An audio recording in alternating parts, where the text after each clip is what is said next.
Nah, para muhibbin rahimakumullah, setidak-tidaknya ada 8 tahap yang kita lalui hanya kita sampai imma ke surga atau ke neraka. Nah, 8 transit kita ini mesti kita siapkan sejak dini, kada boleh ditunda-tunda. Kenapa? Karena keberangkatan kita kada tahu. Bila kita kada ada persiapan, nah, kita akan dapat kesulitan dalam persinggahan tersebut. Yang pertama yang kita lalui, pasti kita lalui, hina sakaratil maut. Nah, ketika kita menghadapi kematian. Nah, ini kita mesti sejak dini memperhitungkan, sejak dini mempersiapkan untuk menghadapi satu hari yang mana kita pasti menemuinya, sakaratul maut. Apa usaha-usaha kita, apa ibadah-ibadah kita, amaliyah-amaliyah kita yang kita persiapkan untuk menghadapi sakaratul maut, supaya husnul khatimah, supaya mencabut nyawa itu malaikat Israel ini dengan manis muka. Apa persiapan kita untuk menghadapi demikian?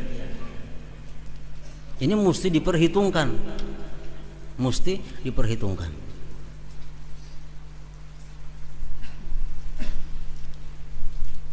Nah, para muhibbin rahimakumullah, Rasulullah sallallahu alaihi wasallam di dalam beberapa hadis beliau memberikan arahan kepada kita untuk menghadapi persiapan sakaratul maut ini, supaya kita husnul khatimah dan supaya Israel itu kada terlalu angker, kada terlalu sakit. Bersabda Rasulullah sallallahu alaihi wasallam, "Man sarrahu ay yalqallahu azza wa jalla ghadan muslima falyuhafiz ala haula'i salawat haitsu yunada bihinna." Nah, ini satu. Ujar Nabi, siapa hendak, siapa kepingin mati Islam, siapa kepingin mati dalam keadaan muslim, husnul khatimah artinya ini, hendaklah jar Nabi dia memelihara sembahyang 5 waktu itu berjamaah, min haitsu yunada bihin. Jadi kita sembahyang berjamaah itu kita nyatakan, kita anggap ini persiapan menghadapi sakaratul maut supaya husnul khatimah.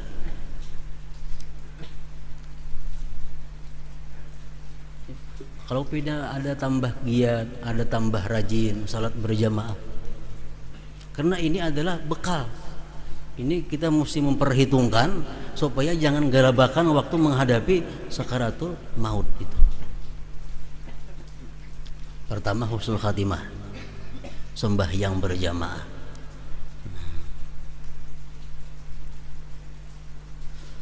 Yang kedua, banyak-banyak membaca doa yang diajarkan oleh Rasulullah sallallahu alaihi wasallam.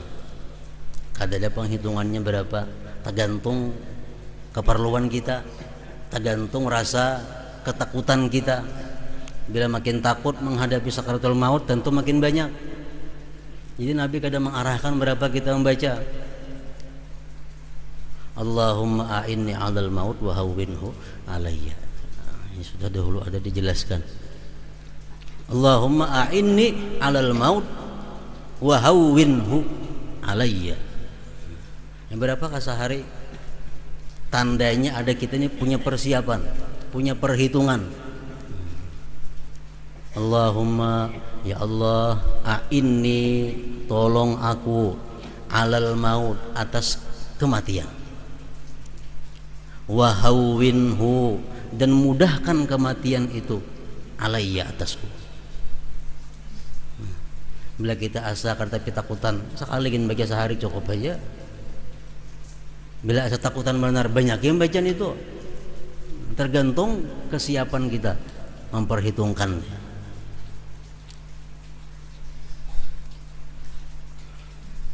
Nah, itu yang kedua. Yang ketiga, memperbanyak la ilaha illallah, zikir. Memperbanyak la ilaha illallah, zikir. Dalam hadis Rasulullah sallallahu alaihi wasallam bersabda, akhbarani Jibril anna la ilaha illallah unsul muslim inda mautih wa fi qabrih wa hina yakhruju min qabrih. Ujar Nabi, la ilaha illallah itu adalah temannya, penghiburnya orang Islam ketika dia menghadap sakaratul maut. Nah, kalau kita banyak mengucap la ilaha illallah sejak dini waktu menghadap Israel, nah ini malaikat maut ini kawan kita. Malaikat maut ini nang mendamping apa? La ilaha illallah ini nang mendampingi kita.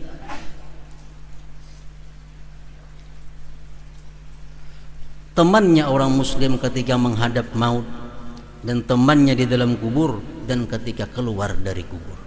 Nah, perbanyak la ilaha illallah. Nah, sekada-kadanya 3 macam ini kita ambil contoh, tanda bahwa kita punya perhitungan, memperhitungkan kesiapan kita, bekal kita. Sembahyang berjamaah, la ilaha illallah kita aktifkan. Berapa sadang, berapa nang supaya kawa rutin, berapa hendak membaca seharinya, cari jumlah nang supaya kawa kita hari-hari membacanya. 1000 kah sehari, asal kawa saben hari. 1000 itu cuma makan waktu seberapa jam. La ilaha illallah, 1000 cuma seberapa jam makan waktu. Jadi kita la ilaha illallah ini adalah persiapan mengawani kita, menghibur kita waktu menghadap malaikat maut. Yang ketiga, dalam sembahyangkah, imbas sembahyangkah, Allahumma a'inni 'alal maut wa hawwinhu 'alayya. Nah, kalau yang 3 macam ini sudah kita bisa memelihara, bisa mengakalkan, maka kita sudah ada punya sangu. Nah, sudah ada punya persiapan untuk menghadapi sakaratul maut.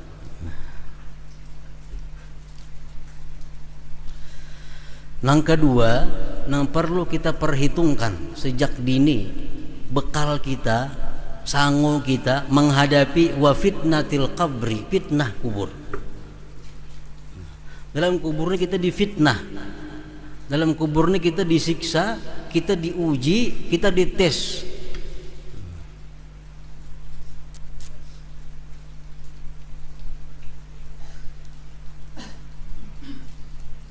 Apa kira-kira persiapan kita menghadapi fitnah kubur? Coba kita hitung. Apa amaliyah kita, ibadah kita yang sudah kita persiapkan sejak dini menghadapi fitnah kubur?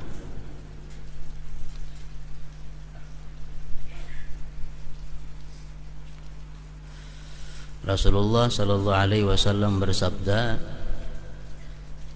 man qara'a suratul mulk kulla lailah lam yadurruhul fattan. Orang-orang yang tiap malam membaca surah tabarakalladzi biyadihil mulk, tiap malam dia baca, kecuali haid kalau bini-bini, dia akan aman daripada fitnah-fitnah kubur. Bila aman dari fitnah-fitnah kubur, ditanya munkar nakir mudah. Ada ujian-ujian lain, siksa kubur terhindar. Makanya surah Tabarak itu disebut suratul munjiyah, surah yang menyelamatkan seseorang dari azab kubur atau fitnah kubur. Nah, fitnah kubur, persiapannya antara lain adalah membaca tiap malam, maka safaran, waktu musafir kah, waktu ada di benua kah, tiap malam baca surah Tabarak. Paling 5 menit surah Tabarak itu. Tabarakal mulk. Jadi sekarang kalau kita dahulu kada tahu membaca surah Baqarah, membaca surah Tabarak untuk apa, sekarang sudah tahu. Ini aku baca surah Tabarak ini persiapan menghadapi fitnah kubur. Ini modal. Macam orang naik haji musim dingin, bisa jaket, bisa macam-macam. Kenapa? Menghadapi. Nah, diperhitungkan mulai di rumah.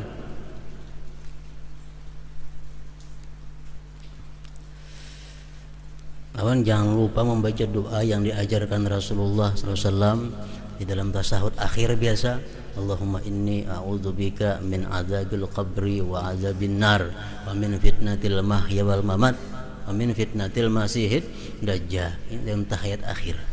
Jangan kadang-kadang membaca itu. Ini adalah pelindung daripada fitnah kubur. Nah, kemudian ya sudah kita mempersiapkan fitnah kubur. Yang ketiga adalah wal muqsi fihi, berdiam dalam kubur.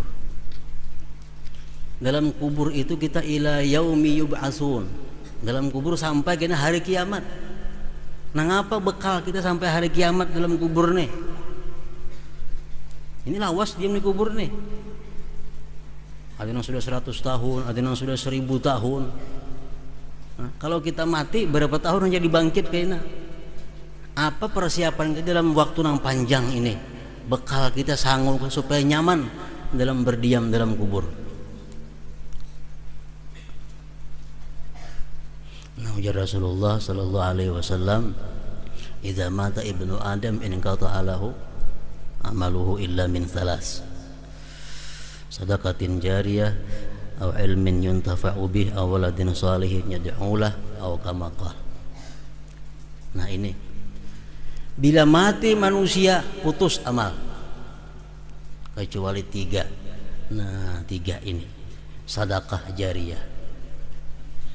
Ayo dalam kubur 1.000.000 tahun nggak ada bapak, sedekah jariyah ada tiap detik, tiap saat mengalir. Sedekah jariyah. Ada nukar tanah, tanah kada bisa habis. Selama masih dipakai orang 5-4 setiap hari mengalir ke padang dalam kubur. Nah, ini adalah perhitungan kita bekal untuk berdiam di dalam kubur nih. Sedekah jariyah. Aw ilmin yuntafa'u bi, atau ilmu yang diambil manfaat dengannya. Yang kita baca nih, ilmu dari Imam Ghazali, ilmu dari Imam Syafi'i. Setiap kita baca beliau dalam kubur dapat ilmin yuntafa'u bi.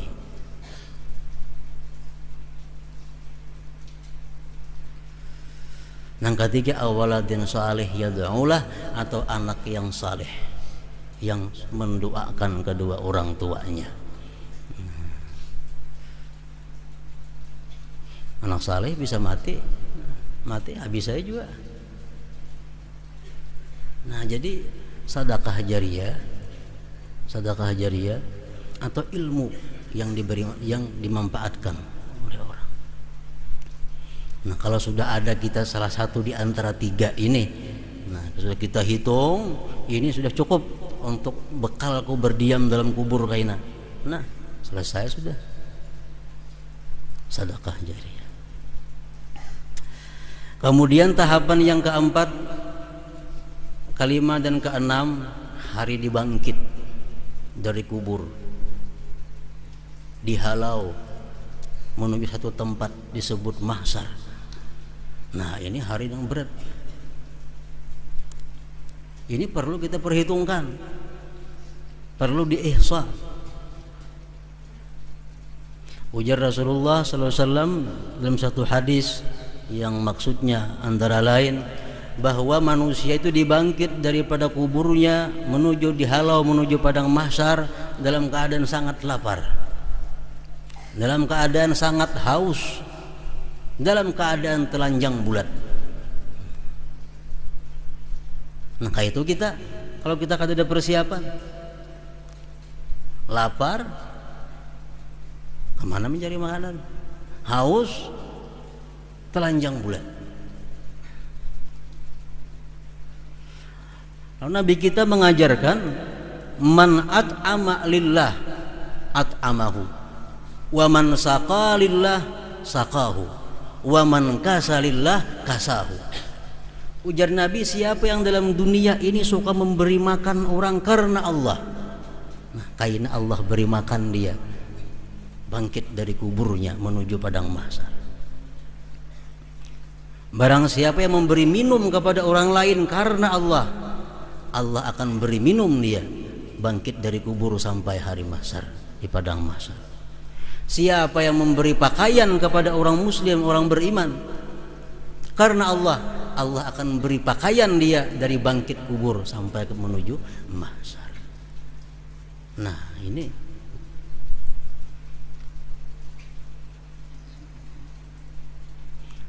memberi makan lain lawan memberi duit. Nah, duit nah warung yang nasi ini lain it'am, ini memberi duit. Nah, duit nukar baju jenis itu, ini lain memberi pakaian, ini memberi duit. Zahir ini hadis adalah memberi makan, nah makan, nah minum, nah baju, nah ini. Nah, jadi kita niatkan kalau kita memberi makan orang, kita niatkan ini karena Allah dan untuk makan kok kayaknya di padang mahsyar dari kubur menuju mahsyar. Kalau kita memberi orang minum, kita niatkan ini adalah sangguku untuk dari kubur sampai kepada mahsyar. Kalau kita memberi pakaian kepada orang, niatkan ini karena Allah untuk pakaianku dari bangkit kubur menuju mahsyar. Nah, ini sanggup kita.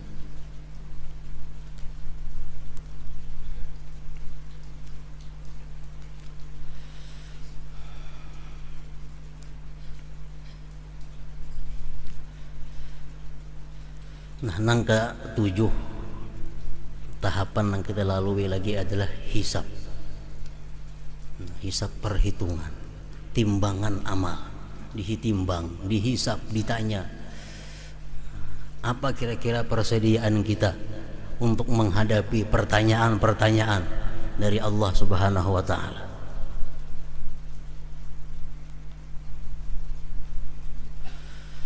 Kayak apa caranya supaya kita bisa selamat daripada hisab ini? Rasulullah sallallahu alaihi wasallam mengajarkan kepada kita, wa inna talibal ilm wal mar'atal muti'ah li zawjiha wal waladal bar biwalidayhi yadkhulunal jannah bighairi hisab. Orang-orang yang menuntut ilmu agama, laki-laki ke bini-bini kan, sampai ke mati-matinya tetap statusnya adalah penuntut ilmu agama. Sampai ke mati-mati status orang ini penuntut ilmu agama. Perempuan-perempuan yang bakti kepada suaminya, yang mutiah, yang taat kepada suaminya. Anak-anak yang bakti kepada kedua orang tuanya. Yadkhulunal jannah bighairi hisab. Mereka itu masuk surga tanpa melalui hisab. Nah, ini sanggup menghadapi hari hisab itu. Jadi kalau kita menuntut ilmu sampai mati jangan hilang. Tital menuntut ilmu itu jangan sampai hilang. Sebulan sekali mengaji itu kada penuntut ilmu agama ngarannya. Seminggu sekali kada penuntut ilmu agama juga. Orang tuh dikatakan pedagang. Sebulan sekali ke pasar, mulai pedagang pedagang. Pastinya hari-hari ke pasar. Sakadangnya kalau seminggu kapakan. Nah, hanya dikatakan pedagang. Penuntut ilmu pun macam itu juga. Kalau kita mati dalam keadaan menuntut ilmu, perempuan mati dalam keadaan bakti kepada suaminya, bakti kepada orang tuanya, nah itu sudah. Yadkhulunal jannah bighairi hisab. Masuk surga tanpa dihisab. Yang terakhir, tahapan yang perlu kita perhitungkan untuk kesiapannya adalah indas sirat, di titian siratal mustaqim. Nah, ini final. Ini final ini. Bila menyebarang selamat sudah. Ujar Nabi kita, ada yang seperti kilat menyambar, ada yang seperti angin yang kencang, ada seperti kuda, ada seperti nang orang berjalan biasa, ada nang bakayukut, ada nang bekisut, pas di tengah gugur. Nah ini sirat. Bila kita kada wahai ini memperhitungkan untuk persiapan sirat ini, gugur kita. Bila kada kita persiapkan. Ujar Nabi dalam satu hadis yang maksudnya Allah kada akan menghimpunkan dua keamanan dan dua ketakutan. Barang siapa takut di dalam dunia terhadap akhirat, dia akan aman di akhirat. Tapi siapa-siapa yang merasa aman dalam dunia menghadapi akhirat, dia akan ketakutan di akhirat. Nah, kalau takut di akhirat pasti kita bersiap-siap. Kalau takut pasti memperhitungkan. Rasulullah sallallahu alaihi wasallam bersabda, memberikan arahan kepada kita untuk meniti siratal mustaqim. Ujar Nabi kita, asbatukum ala sirat asyaddukum hubban li ahli baiti. Satu, orang yang paling kuat pijakannya di siratal mustaqim, kadang tegelincir, kuat pijakannya. Orang yang paling kuat, asbatukum ala sirat, orang yang paling tetap pijakannya di atas siratal mustaqim itu asaddukum hubban li ahli baiti, orang yang paling sangat cinta ujar Nabi kepada keluargaku. Nah ini bekal juga, sanggup juga. Asaddukum hubban li ahli baiti. Yang kedua ada lagi hadis mengatakan, may yakunil masjid baitah daminallahu birrauh warrahmah wal jawaz ala sirat. Barang siapa yang masjid itu laksana rumahnya, masjid laksana rumah, Allah jamin dia dapat kelapangan, dapat rahmat dan lulus di siratal mustaqim. Arti masjid yang kayak rumah tuh kayak apa? Ya sekadang-kadangnya 5 kali sehari ke masjid. Bulang bulik masjid saja orang ini. Ada musti kaum. Bila kaum masuk di sini ada musti juga. Orang nang masjid itu macam rumahnya, banyak beriktikaf di masjid atau seringkali berjamaah menghadiri acara keagamaan di dalam masjid. Nah, ini orang nang Allah jamin jawaz lulus di siratal mustaqim. Nah, jadi para muhibbin rahimakumullah, keimanan kita kepada Al-Muhsi, Allah mengetahui dan menghitung segala sesuatu dengan hitungan yang tepat. Keimanan kita akan menuntut kita berhitung. Berhitung apa? Berhitung gerak-gerik kita untuk bekal di hari kiamat kaina. Sakaratul maut, apa bekal? Menghadapi fitnah kubur, apa bekal kita? Menghadapi lawasnya di kubur bagaimana, apa sanggup kita? Menghadapi dibangkit dari kubur, dihalau menuju mahsyar, menunggu perhitungan, dihisab sampai sirat. Nah ini sejak dini nang tuha nang anom kada boleh betunda lagi, sejak dini mesti dipersiapkan. Orang naik haji itu sama, nang tuha nang anom sama pada siap semua. Kenapa? Karena pajang berangkat yakin. Nah bila kita pajang yakin berangkat dia menuju kematian, kada ada alasan anom nang tuha, melainkan mesti memperhitungkan persiapan kita menuju hari kembali.